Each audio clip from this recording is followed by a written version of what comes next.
नमस्कार दोस्तों, Vanshika GS centre में स्वागत है। दोस्तों, हम आप लोग को आधुनिक भारत के इतिहास के बारे में बता रहे हैं और इससे पहले कई वीडियो बनाया जा चुका है जिसमें पुर्तगाली, डच और अंग्रेज़ के आगमन का भी एक वीडियो बनाया जा चुका है और अंग्रेज़ से संबंधित है अभी उसमें बहुत सा पॉइंट बाकी है। तो कुछ पहले वीडियो में बता चुके हैं और इससे आगे अब इसमें हम आप लोग को बताएंगे। वीडियो ध्यान से देखिए, ध्यान से समझिए, क्योंकि वीडियो में हम प्रयास कर रहे हैं कि सभी पॉइंटों को डाल दिया जाए ताकि एग्ज़ाम में आप लोग को किसी भी प्रकार का कोई दिक्कत ना हो और ज़्यादा से ज़्यादा क्वेश्चन यहीं से पकड़ा जाए। तो आप लोग वीडियो को ध्यान से देखिएगा, एक एक पॉइंट को समझिएगा और उसको कॉपी पर नोट भी करिएगा। तो चलिए देखते हैं आगे अंग्रेज़ों के भारत आगमन के बारे में। तो दोस्तों, इससे पहले हम बता चुके हैं कि एक कंपनी की स्थापना हो जाती है और महारानी एलिजाबेथ प्रथम के द्वारा 1600 ईस्वी में उसे 15 वर्षों के लिए एकाधिकार दे दिया जाता है कि पूर्वी देशों के साथ आप व्यापार करेंगे सिर्फ, और कोई भी दूसरी कंपनी व्यापार नहीं करेगी।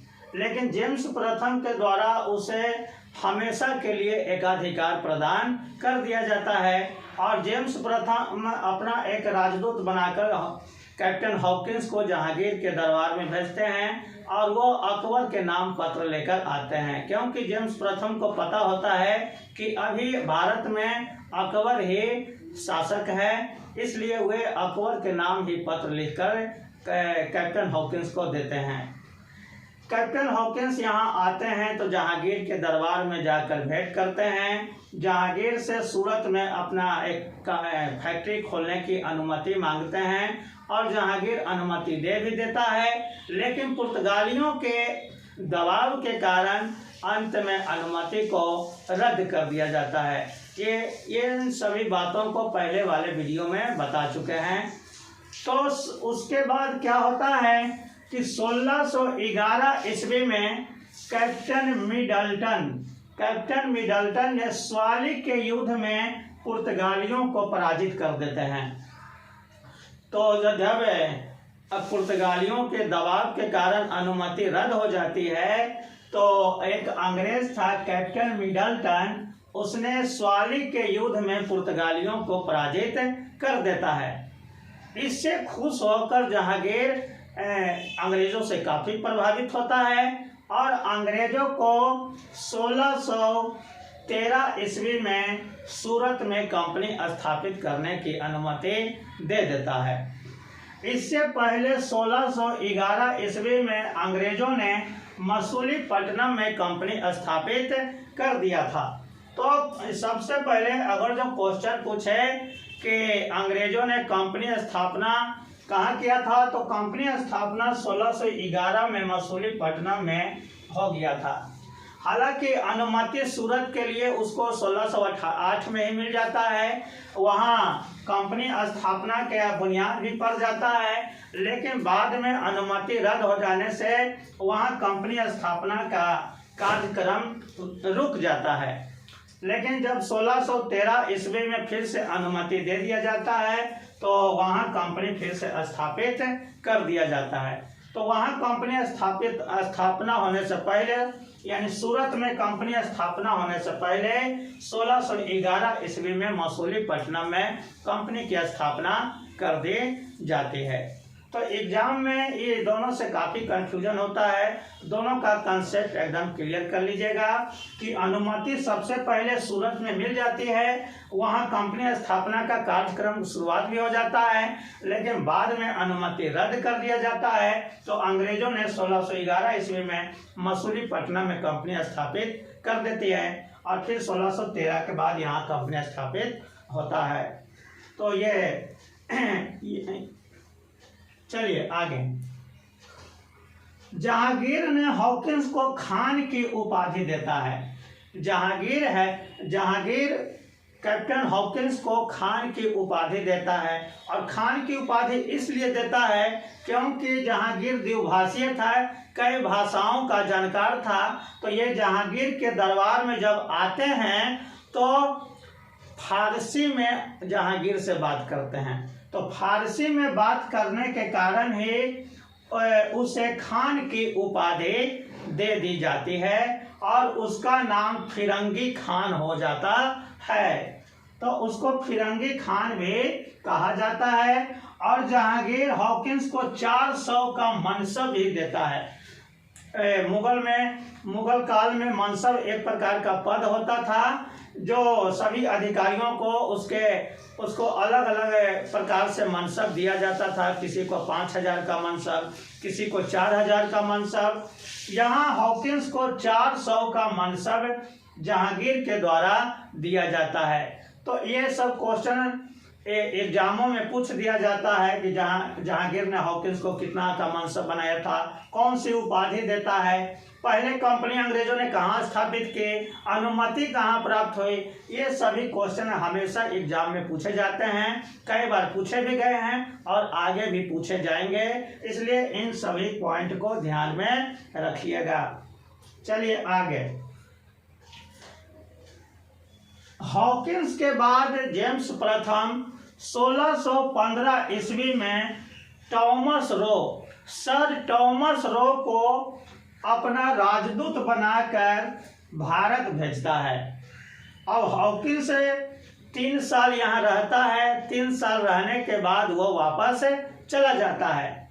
उसके बाद वहाँ का राजा जेम्स प्रथम टॉमस रो को, उसका पूरा नाम सर टॉमस रो होता है, उसको 1615 में अपना राजदूत बनाकर जहांगीर के दरबार में भेजता है। टॉमस रो भारत आकर जहांगीर के दरबार में उससे भेंट करता है और उससे काफी व्यापार खोलने की काफी अनेक जगहों पर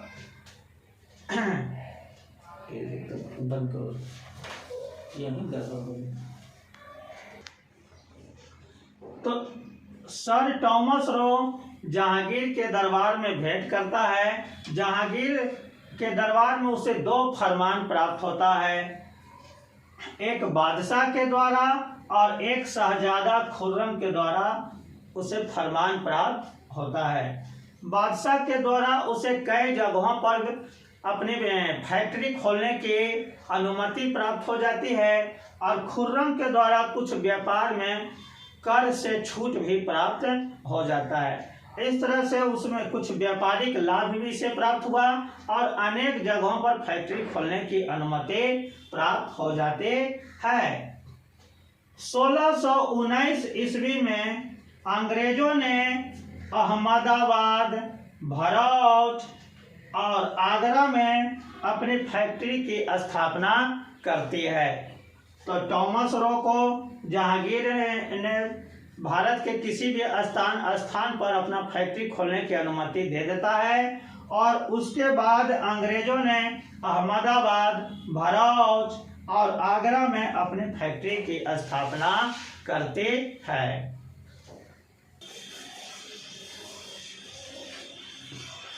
1618 ईस्वी में फारस के शाह, फारस ईरान को उस समय फारस कहा जाता था, तो फारस के शाह ने अंग्रेजों को फारस के मुहाने के समीप जास्क बंदरगाह से अपना व्यापार करने की अनुमति देते हैं। अब अंग्रेजों को ईरान के शाह भी फारस के खाड़ी में जास्क बंदरगाह से व्यापार करने की अनुमति दे देते हैं। 1620 ईस्वी में अंग्रेजों ने पुर्तगालियों को कई जगहों पर पराजित किया था। इससे फारस की खाड़ी में अंग्रेजों का प्रभुत्व काफी बढ़ जाता है और काफी सम्मान भी प्राप्त होता है। 1622 ईस्वी में अंग्रेजों ने अरबों के सहयोग से पुर्तगालियों से हारमुज बंदरगाह को जीत लिया था। तो इस तरह से देख रहे हैं कि 1620 से लेकर 22 तक में अंग्रेजों ने पुर्तगालियों को कई जगहों पर पराजित किया और 1622 में पुर्तगालियों से हारमुज बंदरगाह भी छीन लिया गया अंग्रेजों के द्वारा। अब इसके कारण अंग्रेजों का प्रभाव काफी बढ़ रहा था, अंग्रेजों को काफी सम्मान भी प्राप्त हो रहा था और उसे अनेक जगहों पर व्यापार करने की अनुमति भी प्राप्त हो रही थे।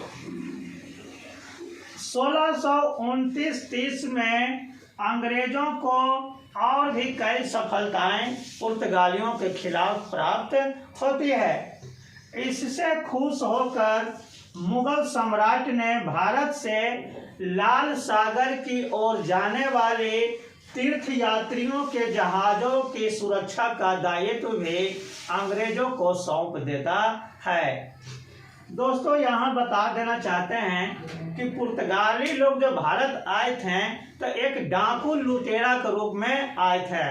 वे अपने साथ सैनिक वगैरह लेकर आए थे और जो भी उनके व्यापार में रोड़ा अटका रहा था सभी को बाहर खदेड़ दिया गया था और वे दूसरे देशों के जहाज़ों को या भारत के मुगल बादशाह के जहाज को भी ये लूट लिया करते थे।